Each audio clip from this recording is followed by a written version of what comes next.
할렐루야. 수요 기도의 밤에 우리에게 주신 말씀은 느헤미야 강해설교로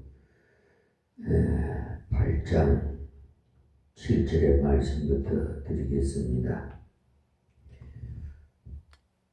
예수아와 바니와 세레바와 야민과 악국과 사부대와 호디야 왕 마아세야와 그리다와 아사랴와 요사박과 하냘과 블라야와 이 사람들이 다 그 처소에 섰는 백성에게 율법을 깨닫게 하는데, 이 말씀은 어떤 사람은 이 부분에 대해서 설명하기를, 이때 이스라엘은 율법책이 원래 히브리어로 되어 있었기 때문에 히브리어로 읽어주고, 이스라엘 백성들은 바빌론에 가서 70년이라는 긴 세월을 살아보냈기 때문에 돌아온 사람들 중에는 히브리어를 모르는 사람들이 많았기 때문에 아랍어로 통역을 해 주었을 것이라고 합니다. 그럴 가능성이 있어요. 아랍어와 히브리어는 비슷합니다. 구약 전체가 히브리어로 쓰여졌는데, 그 중에 다니엘서만은 아랍어로 쓰여져 있거든요. 그래서 다니엘은 바벨론에 가서 갈대아를 잘했다고 나와 있지 않습니까? 그래서 다니엘서를 아랍어로 쓴 겁니다. 그러나 아랍어와 히브리어는 비슷하기 때문에 서로 많이 알아들을 수가 있어요. 이번에 우즈베키스탄과 그 타지키스탄에 그 가본 분이 공부하는 사람들의 그 옛날 러시아로 공부했다는데, 시골에 사는 사람들 중에는 그 러시아를 모르는 사람들이 많았답니다. 우리나라도 일제시대 때 학교에서는 일본말로 공부를 하지만 시골 사람들 중에는 일본어를 모르는 사람들이 대부분이었던 것과 같습니다. 거기서 제가 설교를 하면 한 사람은 러시아로 먼저 통역을 하고, 또 한 사람은 러시아를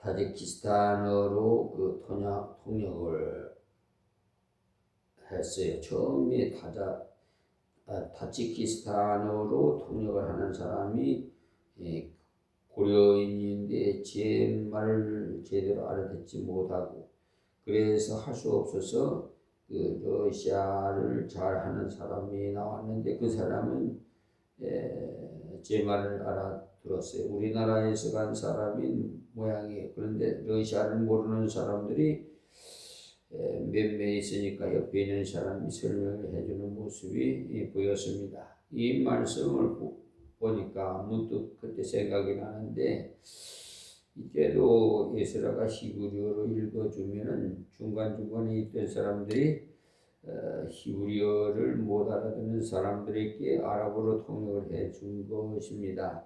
그렇지 않으면은 개인적으로 가르쳐 주었다고 보면 되겠어요. 하여튼 하나님의 말씀을 듣고 깨달아야 은혜가 되겠죠. 모르면은 사실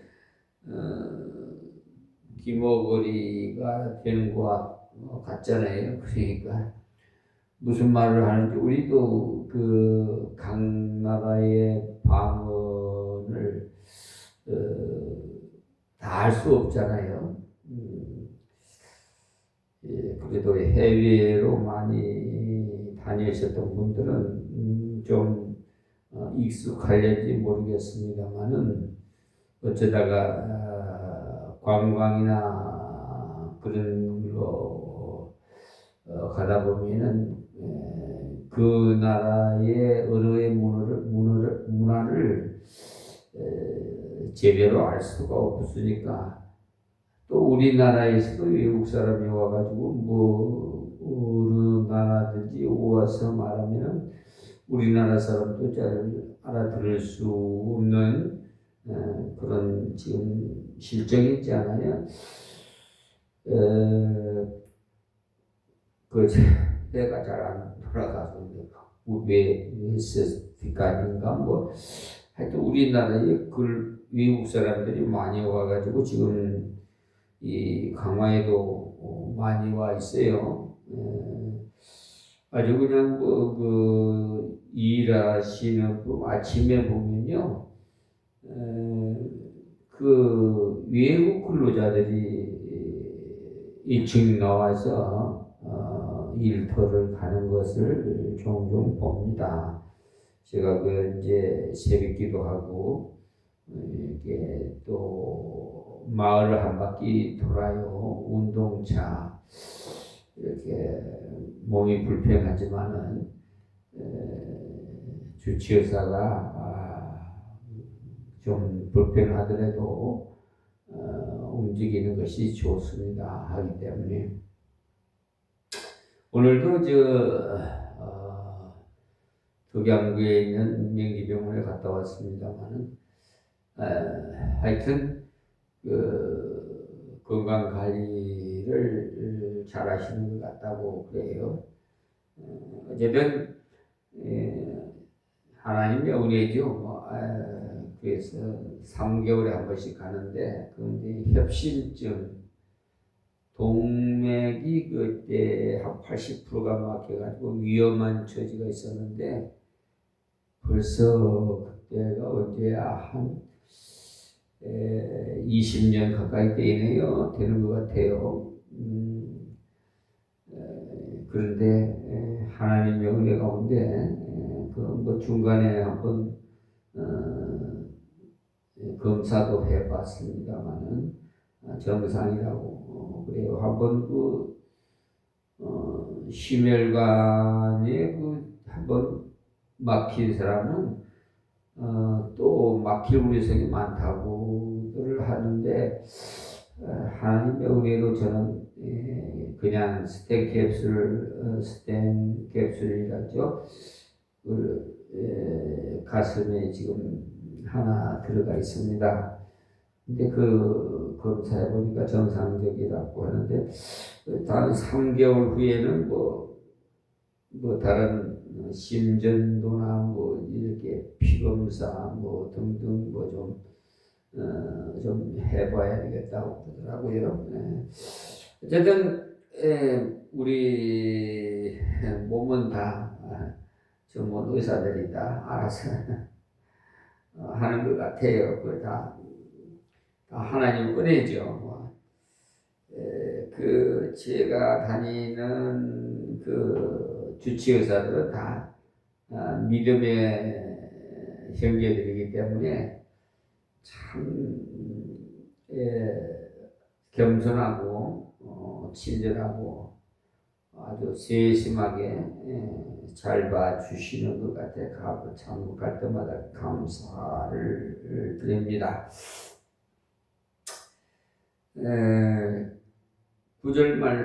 8절 말씀을 드리겠습니다. 하나님의 율법책을 낭독하고 있는데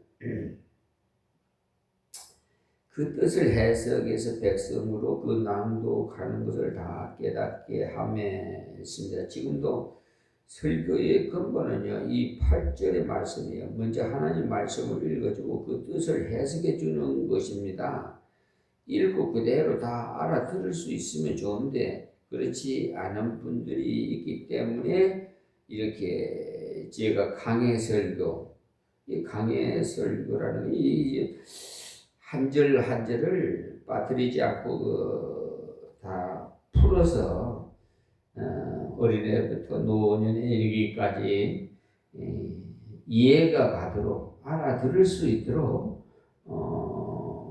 설교를 하는 것이 그것이 가장 명설보라고 하죠. 무슨 알아듣지도 못하는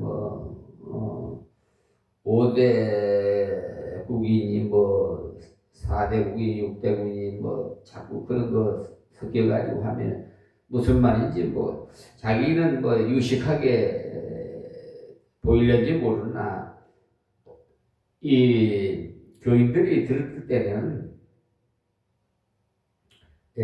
알아들을 수가 없기 때문에 물론 알아듣는 사람도 있겠죠.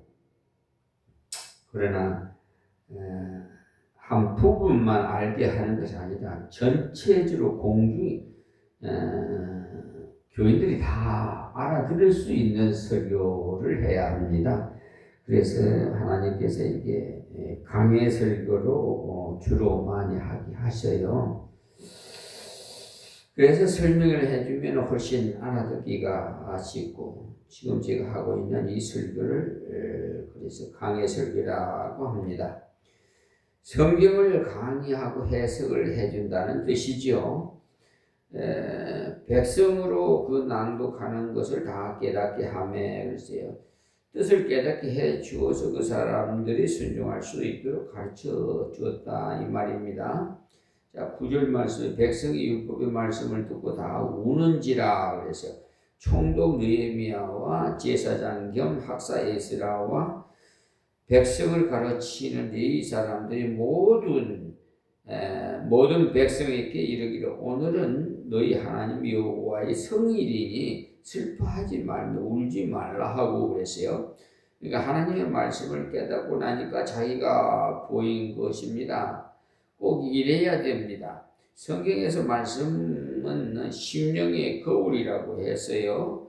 야고보서 1장 22절에서 25절에 그 심령의 거울로 누구를 봐야 되느냐 하면 자기를 봐야 돼요. 거울이 없다면 자기 모습을 볼 수가 없잖아요. 어떤 사람은 설교를 들으면서 이 말씀은 뭐가 들었으면 좋겠다. 누가 들었으면 좋겠다. 우리 며느리가 왜 안 왔나? 아들이 안 왔나? 이렇게 생각하는데 잘못된 태도예요. 그것은 거울로 남의 얼굴을 비추는 것 같은 겁니다. 그 말씀은 내가 들을 말씀이지. 그렇잖아요? 자꾸, 자기가 은혜를 받아야, 본인이 은혜를 받아야, 본을 보이고, 그리스도의 향기를 풍길 수가 있는 것이지. 어쨌든 내가 먼저 은혜 받고 능력을 받아야 돼요. 또 복을 받아야 되고요. 그래서 이때도 하나님의 말씀을 깨닫게 해주니까 모두가 울었다. 우는 것도요. 기뻐서 우는 것도 있고 슬퍼서 우는 것도 있고 감동해서 우는 것도 있고 운다고 해가지고 다 슬퍼서 우는 것은 아닙니다. 기뻐서도 울고 그렇지요. 자기를 비춰보니까 그 귀한 말씀을 일찍 몰라서 순종을 못해서 고난을 받았다는 것을 생각하니까 너무나 마음이 한스러워서 울었던 것입니다. 여기 울었다는 것은 총독 느헤미야와 제사장 겸 학사 에스라와 백성을 가르치는 너희 사람들이 모든 백성에게 이르기를 오늘은 너희 하나님 여호와의 성일이니 슬퍼하지 말며 울지 말라 이랬어요. 여호와의 성일이라는 건 하나님이 특별히 복을 주시기 위해서 구별한 날이라는 뜻입니다. 그렇기 때문에 슬퍼하지 말고 울지 말라고 했어요. 그러나 백성들이 운 것은 너무나도 자연스러운 거죠. 그러나 지도자들은 그렇게 자꾸 울고만 있으면 안 된다고 한 겁니다. 알고 보면 우리가 회개하는 것도 감사하고 기뻐하기 위한 거지요. 회개할 때는요, 눈물을 흘리지만 회개하고 나면 하나님께서 우리 죄를 사해 주시고 우리를 다시 받아 주시니까 감사와 찬양으로 끝나야 되겠습니다. 회개가 눈물로 끝나면 마귀가 너무 좋아해요. 마귀는 자꾸 고민하라고 하고 울라고 해요. 회개는요, 죄를 내놓고 죄를 버리고 하나님께로 돌아가는 겁니다. 뉘우치기만 하고 눈물만 흘리는 것은 회만 하고 개는 하지 않는 겁니다. 그러니까 뉘우치고 고쳐야 복을 받는 거지. 뉘우치는 것만 잘한 사람이 누구냐? 가룟 유다 아닙니까? 그는 너무너무 잘 뉘우쳐서 목매어 자살을 해버릴 정도니까. 반면에 회개를 잘한 사람은 누굽니까? 베드로입니다. 베드로는요, 예수님을 저주까지 하면서 부인했던 자 아닙니까? 가룟 유다보다도 죄가 적다고 할 수가 없어요. 가룟 유다가 지은 죄나 베드로가 지은 죄는 50보 100보입니다. 그런데도 베드로는 돌이킨 후에 형제를 굳게 하라는 말씀을 생각하고 바깥에 나가서 통곡하고는 주님 품으로 돌아갔기 때문에 훌륭한 하나님의 사람이 된 것이죠. 이때도 그것을 말해 주는 건데 하나님께서 모든 죄를 사해 주시고 말씀을 주고자 원하시니까 울고만 있지 말고 이제는 그 받은 말씀대로 걸어가면 복을 받는다는 겁니다. 지금까지는 잘못한 것만 생각하지 말라는 거죠. 우리 제일 조심해야 될 것이 그것입니다. 잃어버린 것에만 마음을 갖고 있으면 안 돼요. 남아있는 것을 가지고 어떻게 주님을 위해서 살 것인가? 남은 생에는 어떻게 주님께 영광을 돌릴 것인가? 이걸 생각해야 합니다. 남이 이래 큰 저래 큰 내 자신이 먼저 변화돼요. 그래서 남아있는 세월이 10년만 되어도 엄청나게 사역을 크게 해낼 수도 있어요. 그러니까 그냥 연민에 빠져 있지 마시고 말씀대로 걸어가십시오. 자, 10절 말씀이에요. 느헤미야가 또 이르기를 너희는 가서 살찐 것을 먹고 단 것을 마시되 예비치 못한 자에게는 너희가 나누어 줘라. 이 날은 우리 주의 성일이니 근심하지 말라. 여호와를 기뻐하는 것이 너희의 힘이니라 하고 했어요. 그러니까 하나님께로부터 은혜를 받고 말씀을 받았으니까 이제는 가서 소고기도 먹고 양고기도 먹으라고 했어요. 단 것을 마시되라는 이 말씀이 우리나라도 그렇지만 어느 나라도 다 마찬가지인가 봐요. 잔치할 때 감주나 사이다나 콜라 같은 단 것을 마셔가면서 고기를 먹었던 모양이에요. 예비치 못한 자에게는 너희가 나누어 줘라 그랬어요. 이때 음식을 준비하지 못하고 나온 사람들에게 특히 단 것을 준비하지 못한 자들에게는 서로 나누어 주라고 한 것입니다. 그 다음에 이날은 우리의 주의 성일이니 근심하지 말라 그랬어요. 하나님께서 특별히 복을 주시려고 구별한 날이라는 말입니다. 그러니까 근심하지 말라고 했어요. 하나님께서는 복을 주시려고 하는데 우리는 근심을 하고 있으면 되겠습니까? 하나님 여호와를 기뻐하는 것이 너희의 힘이니라 그랬어요. 그러니까 조금 전에 말씀을 드렸지만은 여호와께서 주신 것을 기뻐하지 말고 여호와를 기뻐하고 하나님이 내 아버지인 것을 기뻐하시기 바랍니다. 그러니까 하나님이 내 기도를 들어주신 것을 기뻐하고 하나님이 내 죄를 다 해결해 준 것을 기뻐하라는 말이 그러면 계속 기뻐할 수 있는 것 아니겠어요? 그래서 성경에 항상 기뻐하라고 한 겁니다. 데살로니가 전서 5장 16절에 그리고 주 안에서 항상 기뻐하라. 내가 다시 말하노니 기뻐하라고 했어요. 빌립보서 4장 4절에도 감옥에 있는 바울이 그렇게 말했어요. 그리고 시편 37편 4절에서도 또 여호와를 기뻐하라. 저가 내 마음의 소원을 이루어 주시리로다라고까지 말씀하셨어요. 그러니까 하나님만 기뻐하면 우리 마음의 소원을 이루어 주십니다. 왜 그렇겠습니까? 내가 하나님을 좋아하면 하나님도 나를 좋아하시기 때문에, 하나님이 나를 좋아하시면 무엇이든지 다 주고 싶지요. 우리가 자식을 좋아하니까 자식에게 없어서 못 주지, 있으면 다 주고 싶지 않습니까? 여호와를 기뻐하는 것이 너희의 힘이니라 라는 이 말씀은요 너무나도 귀한 말씀이에요.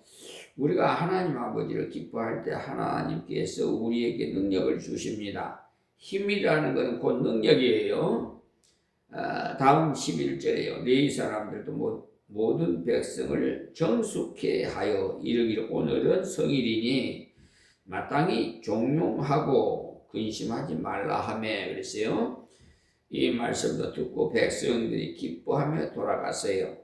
이 12절 말씀에 모든 백성이 곧 가서 먹고 마시며 나눠주고 크게 즐거워하였으니 이는 그 일이 들린 말을 밝히 아민이라 그랬어요. 그러니까 6시간쯤 집회를 했으니까 이제 점심시간이 되었지 않습니까? 그래서 돌아가서 고기를 나눠 먹고 단 포도주를 나눠 마시면서 크게 즐거워했습니다.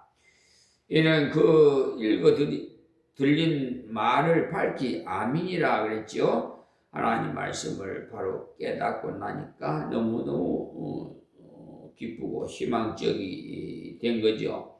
소망이 가득 찼어요. 그래서 믿음, 소망, 사랑 이 세 가지는 항상 있을 것인데 그 중에 제일은 사랑이라. 이렇게 고린도전서 13장 13절에 말씀하신 것입니다. 하나님의 말씀을 읽으면은 믿음이 생겨요. 하나님 말씀을 읽으면 소망이 생기고 하나님의 말씀을 읽으면 하나님의 사랑을 느낍니다.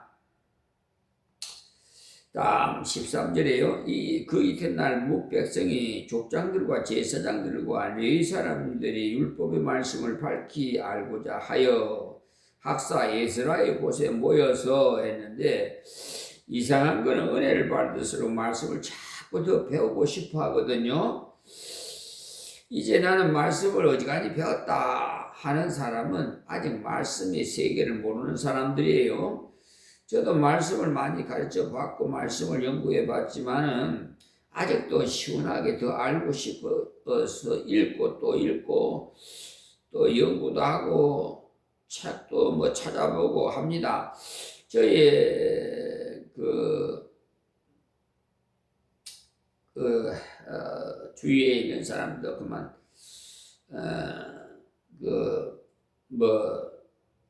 이렇게 시간을 좀 여유 있게 지내라고 하지만 사실 저는요 무슨 일을 할 때 거기에 그냥 푹 빠져버립니다. 심취되어 버리기 때문에 거기에 내가 뭔가 목적이 달성이 끝나지 않으면은 밥도 잘 안 먹는 사람이에요. 그러니까 무슨 일을 하든지 끝장을 보는 사람이에요. 그걸 하나님께서 그 고집을 하나님께서 아시고는 저를 소명하신 것 같아요. 지금 그러기 때문에 빛과 소금의 역할 이게요.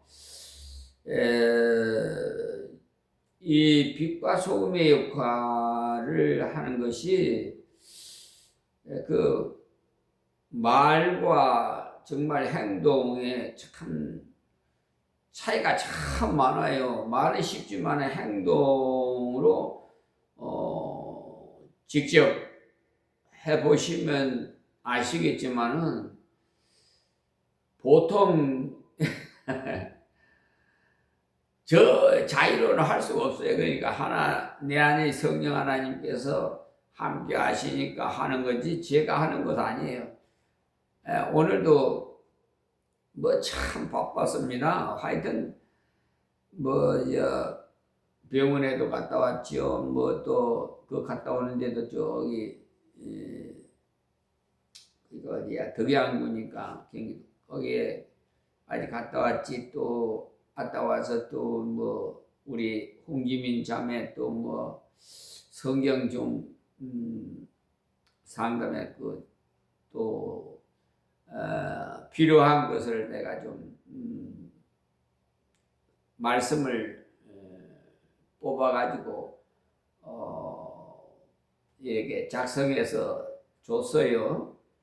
그 로마서를 리포트를 좀 해가서 오라 그랬더니 제대로 못해서 내가 그래서 그 중요한 핵심 키포인트만 성령이 가르쳐 주시는 대로 해서 문서 작성을 이렇게 책자에서 이제 프린트를 해서 줬습니다. 그리고 또 뭐 이제 서울중앙지법 부분에 그 불의한 자들 이게요 술책이요 그 뭔가 소송 비용 담보 제공 결정이 그런 거는요 변호사가 이제 신청을 그걸 하면은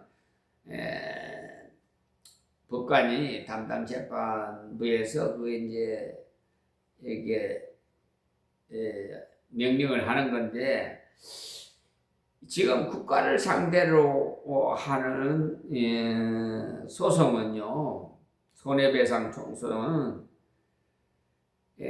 고등검찰청에서 나와요. 그 고등검찰청에서 검사가 국가를 대신해서 소송 수행자로서 하기 때문에 이 담보 제공 이게 결정을 할 수가 없는 겁니다. 변호사가 그랬다면 변호사 비용을 하기 때문에 그거는 있을 수가 있는데 근데 이 아주 불의한 이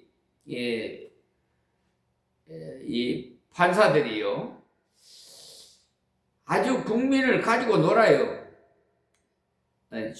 좀 쉽게 표현을 했습니다마는 아주 그냥 바보로 취급하고 우롱하고요 능멸하고 기망하고 아주 정말 괘씸하다고 할까요? 이 말도 안 되고 되지도 않는 것을 이렇게 해가지고 자꾸 그 이제 그 시간을 벌려고 연장을 시키려고 그렇게 하려고 이 술책을 부리는 거예요. 나는 이게 사실 하는 것을 보면 계시면서 한 5천만 원이나 손해배상 청구를 하고 싶어도 제가 하는 것이 아니라 내 안에 성령이 그러니까 5천만 원 중에 1,000만 원만 그냥 해라 해서 이제 우리 장로님하고 이렇게 했는데 이게 말이야 이렇게 나쁜 짓을 그 사람들이 그렇게 해요. 지난번에도 그러더니 또 그래요. 그래서 내가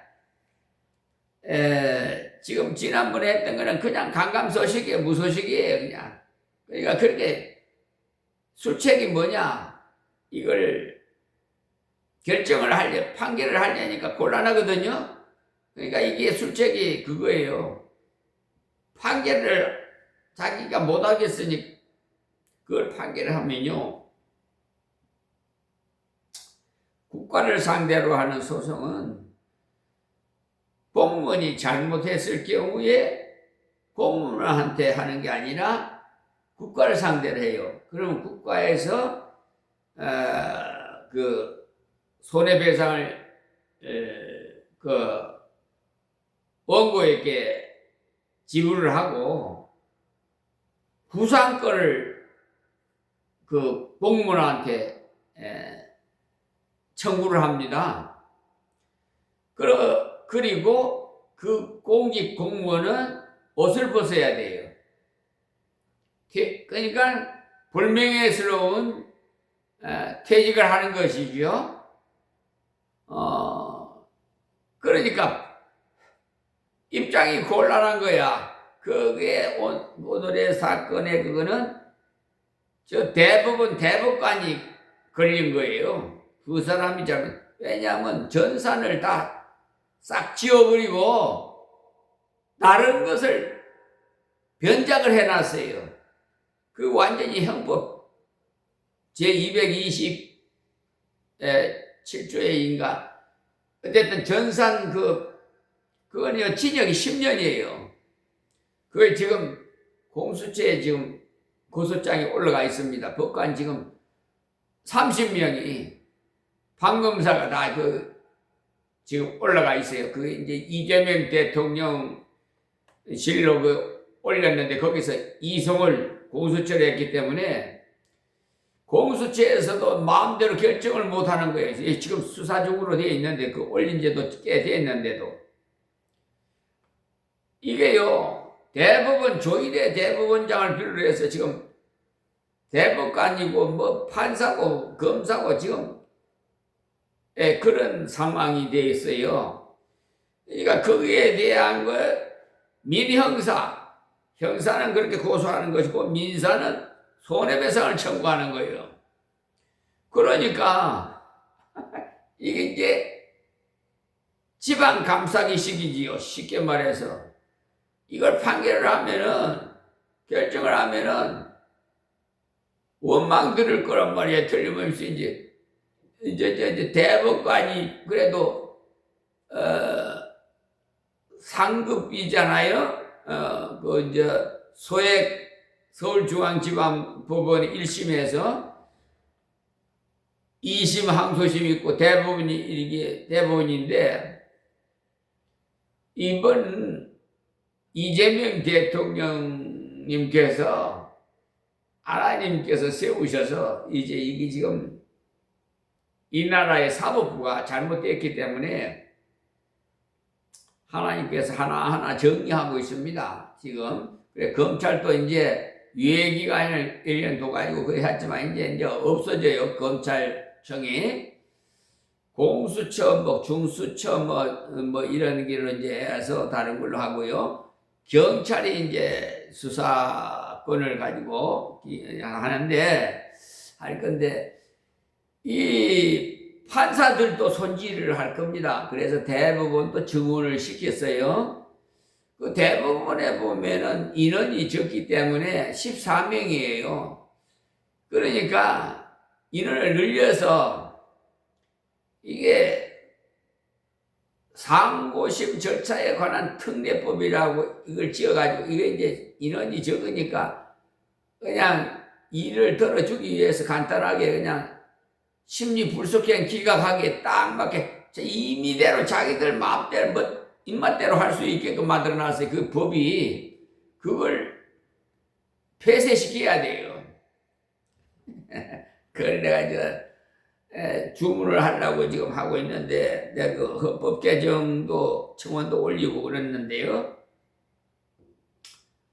하여튼 사법부에 하나하나 다 이제 불의한 자들은 다 척결하고 이제 정직하지 않으면 헌법 103조가요. 헌법과 법률에 의해서 양심에 따라 독립해서 판단한다 그랬거든요. 이것이 말만 그렇게 법조항이 돼 있지 그 위에 군립을 해요. 이 판검사들이 자기 임의대로요. 돈만 많이 주면은 지방 감싸기식으로 그러고 돈 많은 변호사 사가지고 이렇게 해가지고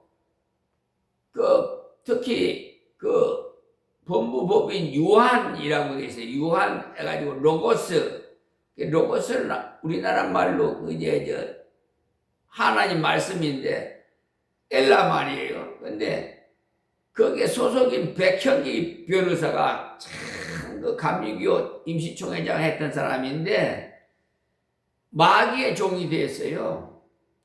자기는 몰라. 얼마나 아주 술법이 대단합니다. 고단이에요. 그분을 척결을 해야 되는데 변호사에서 제명을 시켜야 되는데 하여튼 그분이 법원에다가 103일이 된 소장 부본받은 30일 내로 답변서를 해야 되는데요. 그분은 103일에 내는 것도 받아요. 그리고 저 법원에다가도 준비서면을 내면서 심리불속행 기각으로 하세요 해놓으면 또 말도 잘 들어요. 지금 그렇기 때문에 정관 애우 고리를 끊어야 돼요. 그런 것을 연구를 해서 이 사법부가 정말 국민으로부터 신뢰받는 평등하고 정의롭고 자유로운 그 사법부가 돼야 돼요. 근데 슬로건은 그렇게 대부분에 붙여놓고는 그런 거 있잖아요. 원래 가짜가 진짜 행세를 하는 거 있잖아요. 위장 포장을 한단 말이에요. 여러분 상업하는 사람, 상술자들도 장사하는 사람들도요. 내가 예전에 나 어려서도 봤는데요. 우리 나를 길러주신 어머님이 생선 장사를 했어요. 보면은 그걸 겨울에요. 뭐 빨대로 훅 불어갖고 조기 같은 거는 배를 부르뜨려갖고 올려요. 그러면 소비자들이 볼 때 배가 불러지니까 알이 찾는 걸로 살이 통통이 찐 걸로 이게 하고 여기 이 사각을 눈을 속이는 거야. 그러니까 그리고 장 것은 밑에다가 놓고 굵은 거는 위에다가 포장을 하고 여러분 어떤 귤감도 마찬가지예요. 귤감도 이렇게 박스를 끌고 보면은 위에는 좋은 걸 얹어놓고 밑에는 아주 그냥 자질구레한 걸 여놓은 그런 비양심적인 그와 똑같아요. 지금 사법부가. 그런데 피해를 보는 사람이 양심이 있는 법관들이 피해를 봐요. 또 국민인 소송인이 피해를 보고. 그러니까 그런 분들은 싹 쓸어서 척결해서 저 다 성 밖으로 던지고 청년 결백한 사람들로 다 교체를 해야 돼요. 예, 그것이 단번에 이루어지지 않습니다. 그런 것은 점차적으로 그렇잖아요. 대법원도 증언을 하는데 뭐 26명으로 한다고 그랬는데 그것도 4명 자꾸 이렇게 올린다고 그러잖아요. 예, 모든 일은 갑자기 하면 탁 부러져요. 그러니까 자연스럽게 이렇게 돌아가게끔 하는데 앞으로는 이 사법부가 중추적 역할을 해야 돼요. 사회 기관과 질서를 바로잡아야 할 사법부가 오히려 비리를 행한단 말이에요. 사법농단에 양승태 대법원장부터 저는요, 김명수 대법원장 제가 법원이고 검찰청이고 경찰서고 참 수시로 다닙니다. 빛과 소금의 역할을 감당하네. 그러니까 제가 좀 원래 부드러운 사람인데 이상하게 그런 걸 보니까 막 스트레스가 받치는 거야. 속에서 스트레스가 받치니까 날카로워져. 그래 제가 절제를 하려고 애를 쓰고 있습니다. 그렇게 해봤자 나만 손해지 안 그러겠어요? 주치의사가 그래요. 너무 목사님은 신경을 많이 쓰신다고 위험하다고. 이 스트레스로 인해서 협심증이나 기타 모든 질병이 스트레스로 시작되는 겁니다. 그래요. 그러면서 처방도 안정제를 많이 여줘요. 그러니까 신경을 너무 많이 쓰니까. 하는데 어쨌든 하나님의 은혜로 저는 정말 몇 번 죽을 거 고비를 많이 넘겼습니다만은 그때마다 하나님께서 생명을 연장시켜 주시고 좋은 의사를 만나게 해서 치료를 받고 그렇습니다. 그게 다 하나님 은혜요. 자, 13절에 그래서 여기 말씀을 13절 말씀을 드렸는데 이렇게 고기도 먹어본 사람이 잘 먹고 은혜 받아본 사람도 잘 받아요. 은혜를 더 받아요. 그래서 은혜를 받을수록 말씀을 자꾸 더 배우고 싶어해요. 여러분 은혜 받은 사람이요 떠밀어도 자꾸 들어와. 아시겠어요? 저는요 가는 사람 안 붙잡아요. 그리고 오는 사람 환영하지만은 저는요 그래서 다른 데 가서라도 신앙생활 잘 하세요 하고 그냥 보냅니다. 어쨌든 우리가 남은 생에는 다시 한번 오늘이 시작이다 이렇게 생각하시고 정말 하나님의 말씀을 가까이 하시고 오늘 우리 홍지민 자매도에게도 내가 다 그 문서 작성하듯이 해가지고 내가 그 말씀을 다 이렇게 기록해서 줬어요. 그러면서 기도를 누구한테 받으러 다니지 말고 내가 기도해라. 머리에 손을 얹고 예수님의 그러니까 기도의 방식도 나 다 가르쳐 줬어요. 우리 홍지민 자매는 GMO라는 그것 때문에 굉장히 고민을 많이 해요. 그러니까 뭐 동물이나 식물이 합성이 된다, 인스턴트 뭐 이런 거 다 뭐처럼 벽돌이고 뭐 집이 벽돌로 된 것도 뭐 GMO가 있잖아요. 막 이래 참 굉장히 그러니까 머리가 좋은 사람이 그렇습니다. 그러니까 아주 그냥 너무나 머리가 좋으면요 날이 넘어버리면 곤란해요. 그래서 참 똑똑한 우리 지민이인데 앞으로 하나님께서 치료해 주실 겁니다. 그래서 14절요 율법책을 본 적 여호와께서 모세로 명하시기를 이스라엘 자손을 7월 절기에 초막에 거할지니라 하였고 했는데 이 말씀은 성경에 의하면 7월 달에 1일에 나팔을 부는 나팔절만 지켜서 되는 것이 아니고 대속제일도 지켜야 되고 제일 중요한 초막절도 지켜야 된다는 말씀이 있는데 그 말씀대로 초막절을 지키고자 한 겁니다. 초막절은 준비를 많이 해야 돼요. 그냥 되는 것이 아닙니다. 장막절이라고도 하는 초막절은요 광야에서 40년 동안 천막을 치고 살았던 것을 늘 마음에 간직해야 되는 것을 강조한 거예요. 우리가 그냥 안 하면 그거 잊어버리잖아요. 그래서 우리는 이 인생이기에 언제든지 하나님이 이제 그만 살고 오라 하면은 가야 되는 나그네라는 것을 되새기는 자세입니다.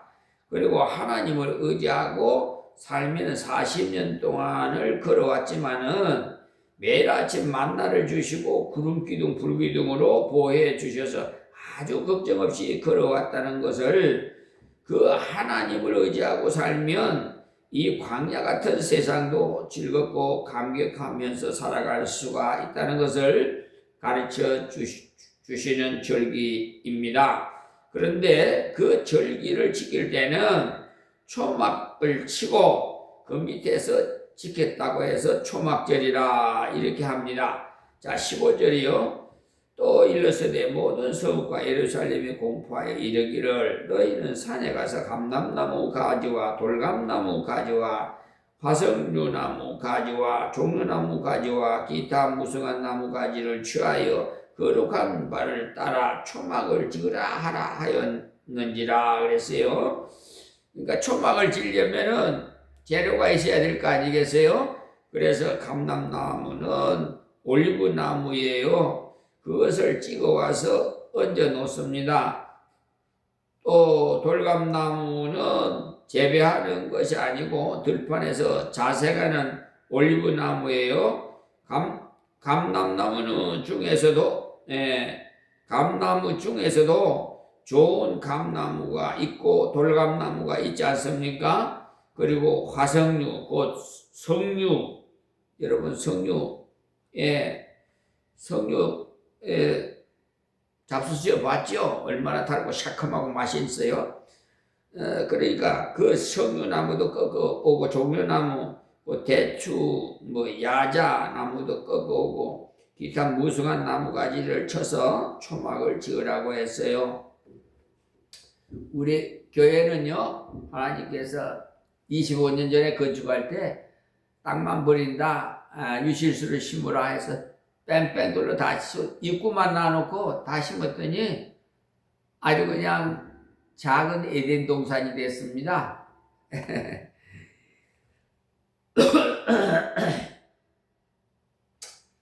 지금도 밖에 감나무, 대추는 다 수확했고요. 감이 그냥 대봉이 그냥 빨갛게 주렁주렁 익었어요. 16절에요. 백성이 이에 나가서 나무가지를 취하여 혹은 지붕 위에 혹은 뜰 안에 혹은 하나님의 전뜰에 혹은 수문 광장에 혹은 에브라임 문 광장에 초막을 짓되 그랬어요. 초막을 치되 어떤 사람은 지붕 위에 쳤다고 했어요. 우리나라의 집들과 같은 지붕 위에는 치지 못합니다. 그 나라에는요 지붕이 평평해요. 지금 그러죠. 슬랍으로 이렇게 우리 교회가 지금 증축을 하려고 슬랍으로 이렇게 쳐놨어요. 사택도 슬랍으로 쳐놨고 예배당도 슬랍으로 쳐놨거든요. 그래서 2층, 1층, 2층, 뭐 3층까지 올리게끔 튼튼하게 지어져 있거든요. 근데 어쨌든 그거는 하나님께서 이제 뭐 예정된 대로 하실 것이고요. 저는 그냥 예배당이 커야 된다, 그냥 그렇게 생각 안 하거든요. 작은 예배당에도 하나님의 사랑의 역사가 일어나는 바로 그 예배당이 하나님 기뻐해요. 하나님을 만나는 기쁨.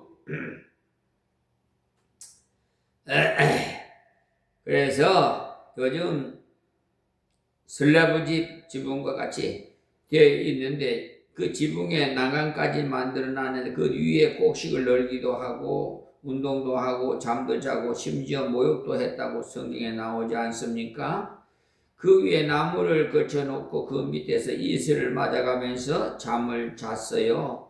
또 어떤 사람은 뜰 안에 쳤다고 했어요. 지붕에 치기가 곤란한 사람들은 마당에 초막을 치고 또 어떤 사람은 성전 마당에 치고 또 어떤 사람은 수문 광장에 곧 성문이 있는 넓은 광장에 가서 쳤다 이 말입니다. 또 어떤 사람은 에브라임 문 광장에 초막을 쳤다고 했고요. 아마 이때 장관이었을 것입니다. 요즘 같이 비디오가 있었더라면은 찍어놨으면 별의별 스타일이 다 남아있지 않았을까 그런 생각을 해봅니다. 어떤 사람은 종려나무 가지를 얹어놓기도 하고 또 석류나무로 만들어 놓은 것도 또 다르지 않겠습니까? 그렇게 다양하게 손막을 지었어요. 다음 17절 말씀에 사로잡혔다가 돌아온 회 무리가 다 촌막을 짓고 그 안이 눈의 아들 여호수아 때로부터 그날까지 이스라엘 자손이 이같이 행함이 없었으므로 이에 크게 즐거워하며 했습니다. 이 말씀은 그동안 이만큼 철저하게 초막절을 지킨 적이 없었다는 말입니다. 다윗 때도 솔로몬 때도 이렇게까지는 하지 못했다는 거죠. 사실 이때가 초막절을 지키기가 제일 좋은 때입니다. 왜냐하면 아직 포로에서 돌아와서 성곽을 쌓느라고 자기들 집도 제대로 짓지 않았을 때이기 때문에 거처들이 그렇게 아름답지 못할 때이기 때문에요. 그렇기 때문에 그런 임시 건물을 짓는 데는 이력이 난 사람들이에요. 그러다 보니까 이 절기를 지켰는데 출애굽 이후에 이런 일을 처음이라 할 만큼 엄청나게 많은 사람들이 모여서 크게 지켰습니다. 참으로 피난민과 같은 그들이 이때 장막제를 제일 잘 쳤어요. 그들이 너무나 깊이 깨달았기 때문에 인간은 하나님 은혜 없이는 못 산다는 것을 철저히 깨달았습니다. 아무리 고난 중에서라도 절대로 망하지 않는다는 것도 깨달은 겁니다. 그래서 이렇게 절기를 잘 지켰어요. 다음 18절입니다. 에스라는 첫날부터 끝날까지 날마다 하나님의 율법책을 낭독하고 무리가 7일 동안 절기를 지키고 제8일에 규례를 따라 성회를 열었느니라 했습니다. 사실 시간만 있으면 2시간 정도는 있어야 이 부분을 옳게 가르치는데 잠깐 민수기를 한번 열어볼까요? 이 초막절은요 그냥 지키는 것이 아니에요. 초막절에는요 얼마나 중요한 절기인지 모릅니다. 민수기에 보시면은요 초막절을 지키는 방법에 대해서 엄청나게 길게 써놨어요. 간단하게 되어 있는 것이 아닙니다. 민수기 29장을 한번 둬서 들어가자마자 7월에 이르르는 그달 초일 일에 성회로 모이고 아무 노동도 하지 말라. 이는 너희가 나팔을 불 날이니라. 너희는 수송아지 하나와 수양 하나와 1년 되고 흠없는 수양 7을 여호와께 향기로운 번제로 드릴 것이며 그 소재로는 고운 가루에 기름을 섞어서 쓰되 수송아지에는 에바 10분지 3이요 수양에는 에바 10분지 2요 어린 양 7에는 매 어린 양의 에바 10분지 1을 드릴 것이며 라고 했어요. 민수기 29장 1절입니다. 1절 이하에 쭉 나와 있어요. 그리고다가 7절에 가서 보시면은 7월 11일에 너희가 성회로 모일 것이요 마음을 괴롭게 하고 아무 노동도 하지 말 것이며 라고 29장 7절에 말씀이 기록되어 있습니다. 조금 전에 말씀드린 대로 7월 10일은 대속주일이라고 하지 않았습니까? 그날에는 수송아지 하나, 수양 하나, 1년 된 수양 7을 다 갖다 바쳐야 됩니다. 그런데 12절에 가보시면 7월 15일에 너희가 너희 성회로 모일 것이요 아무 노동도 하지 말 것이며 7일 동안 여호와 앞에 절기를 지킬 것이라. 너희 번제로 여호와께 향기로 화제를 드리되 수송아지 13과 수양 12과 1년 된 수양 14을 다 흠없는 것으로 드릴 것이며 그 소재로는 고운 가루에 기름을 섞어서 수송아지 13셋에는 각각 에바 10분지 3이요 수양 둘에는 각기 에바 10분지 2요 어린 양 14셋에는 각기 에바 10분지 1을 드릴 것이라고 민수기 29장 12절 쭉 나와 있습니다. 수송아지 13마리나 드렸다고 되어 있죠. 수양을 2마리, 1년 된 수양 14마리 그것들을 흠없는 것으로 드리고 소재도 드리고 다 드렸어요. 둘째 날에 어떤지 17절을 보시면요. 둘째 날에는 수송아지 12과 수양 2과 1년 되고 흠없는 수양 14을 드릴 것이며 그 소재와 전제는 수송아지와 수양과 어린 양의 수요를 따라서 규례대로 할 것이며 또 수염소 하나를 속죄제로 드릴지니 상번제와 그 소재와 그 전제 유엔이라. 민수기 29장 17절에서 19절에 있는 말씀입니다. 첫째 날에는 수송아지 13마리를 드렸지요. 둘째 날에는 12마리를 드렸지요. 한 마리를 줄였어요. 그 다음 날은 20절에 보시면 셋째 날에는 수송아지 11와 수양 2과 1년 되고 흠없는 수양 14을 드릴 것이며 민수기 29장 20절입니다. 또 수송아지를 한 마리를 더 줄였죠. 또 23절 보시면 넷째 날에는 수송아지 10과 수양 2과 1년 되고 흠없는 수양과 14을 드릴 것이며 민수기 29장 23절이고요. 넷째 날에는 또 수송아지를 한 마리를 더 줄였어요. 그리고 26절에 보시면 다섯 날째는 수송아지 9과 수양 2과 1년 되고 흠없는 수양 14을 드릴 것이며 민수기 29장 26절 말씀입니다. 또 한 마리 더 줄이고 29절도 보시면 여섯째 날에는 수송아지 8과 수양 둘과 1년 되고 흠없는 수양 14을 드릴 것이며 민수기 29장 29절입니다. 또 한 마리 더 줄였지요. 32절에 보시면 일곱째 날에는요 수송아지 7과 수양 둘과 1년 되고 흠없는 수양 14을 드릴 것이며 민수기 29장 32절입니다. 또 한 마리 더 줄였습니다. 그 다음에 35절에 가보시면 그게 8째 날이 나오는데 다른 절기에는 전부 7날씩 그렇게 지키지만 이 날에는 마지막 날 한 번 더 모입니다.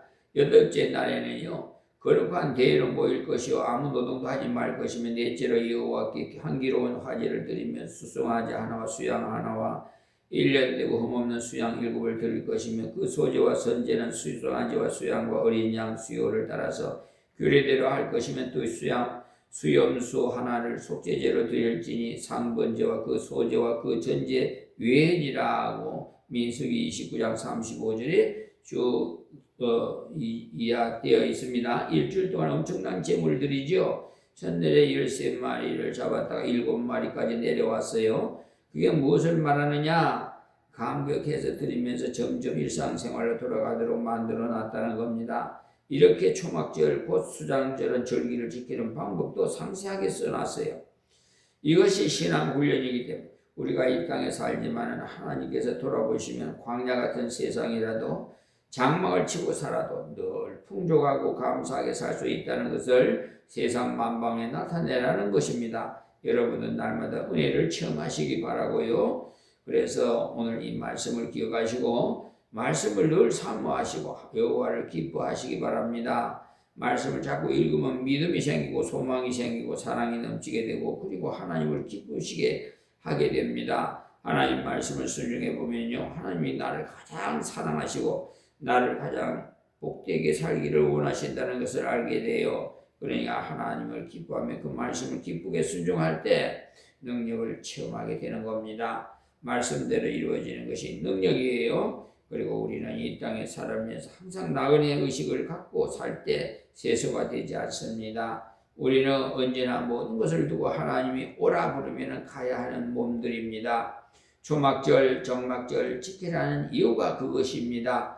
그럴 때 날마다 하나님과 신선한 교제가 이루어지니까 날마다 승리하게 되지겠죠. 여러분들이 신앙생활에 날마다 말씀을 기쁘게 순종해서 하나님과 동행을 경험하시기를 바라면서 기도하겠습니다. 하나님 고맙고 감사합니다. 오늘도 주신 말씀 증거에 싸우니 아버지여 귀 있는 자들은 다 듣게 하옵시고 듣는 자마다 깨닫고 은혜 받고 이 세상은 나그네 같다는 생활을 날마다 하나님의 은혜에 이렇게 되새김질하면서 살아갈 수 있도록 성령 하나님께서 늘 기억나고 생각나게 하여 주시옵소서. 이방인들도 구원해 주시고 이 나라의 민족 국어 살펴주시고 남북이 평화 통일이 이루어지게 하여 주시사 세계에서 가장 한국으로 세워주시옵시고 온 세계를 성시화시킬 수 있는 대한민국이 되게 하여 주시옵소서. 예수님의 이름으로 기도하옵나이다. 아멘. 아멘.